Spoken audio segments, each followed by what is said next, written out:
가려움증, 그게 헤르페스 성병의 시작일 수도 있습니다. 헤르페스 초기에는 단순한 피부 가려움으로 시작해서 잘 모를 수가 있어요. 그래서 이때 모르고 관계를 하게 되면 헤르페스가 전염될 수 있습니다. 이런 초기 증상들이 어떤 것들이 있는지, 그래서 언제 병원을 가야 하는지, 어떻게 치료를 해야 하는지, 재발을 막는 생활관리법까지 오늘 알려드릴게요.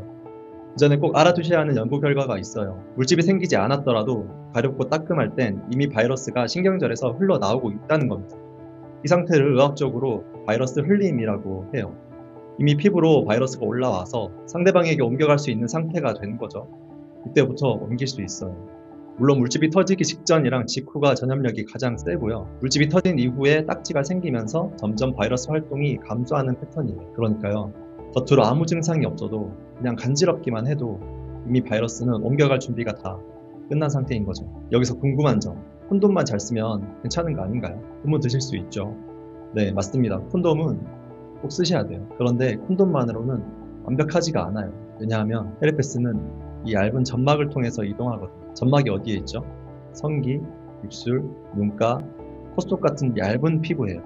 이 부위 접촉으로 전염이 되거든요. 그래서 콘돔이 커버하지 못하는 부위가 많아요. 그럼에도 콘돔은 전파 위험을 유의미하게 낮춰줘요. 연구에 따르면 특히 남성에서 여성으로 전파가 될 때 콘돔을 사용하면 행위당 위험이 96%나 감소한다는 결과도 있어요.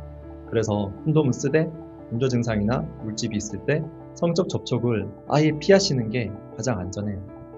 두 번째, 증상이 없을 때는 안전한가요? 답변 먼저 드리면 이 100% 안전하다고 말씀드리기는 어렵지만 상대적으로 위험이 낮은 편이긴 해요. 적어도 제 경험에서는 지난 7년간 증상이 없을 때 미리 약을 먹는다던가 콘돔을 착용한다던가 이런 사전조치 없이 부부관계를 가졌거든요. 그런데 아직까지도 와이프에게 옮지 않았어요.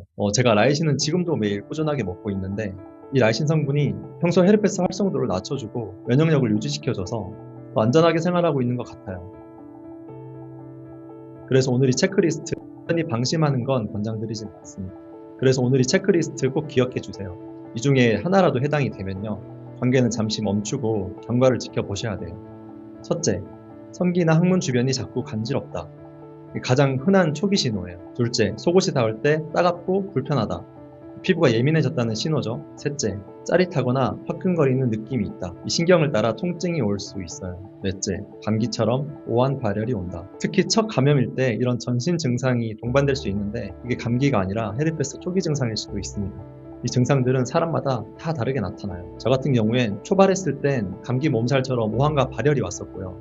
그 이후로 재발할 때는 단순히 가려움증만 오더라고요. 먼저 전조 증상이 느껴지면요. 관계는 무조건 피하세요.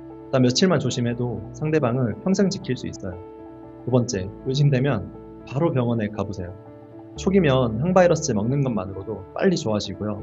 옮을 가능성도 확 낮아집니다. 세 번째, 파트너한테 말하세요. 용기 필요하죠. 그런데 사전에 꼭 이야기를 해야 됩니다. 오늘 거기가 좀 느낌이 이상해서 혹시 모르니까 오늘은 시작. 이 말 한마디가 관계를 지킬 거고요. 상대도 신뢰할 수 있겠다라고 느낄 거예요. 헤르페스는 누구나 걸릴 수 있어요. 하지만 누구나 막을 수도 있습니다. 우리가 병에 걸리는 건 선택할 수 없었지만 병을 옮기는 건 선택할 수 있어요. 그 책임은 결국 우리 자신에게 있습니다. 당신의 선택 하나가 사랑하는 사람의 평생을 지켜줄 수 있어요. 오늘 이 정보가 도움이 되셨다면 구독해 주시고요. 주변 분들한테도 꼭 공유를 해주세요. 당신의 공유가 누군가의 평생을 지킬 수 있거든요.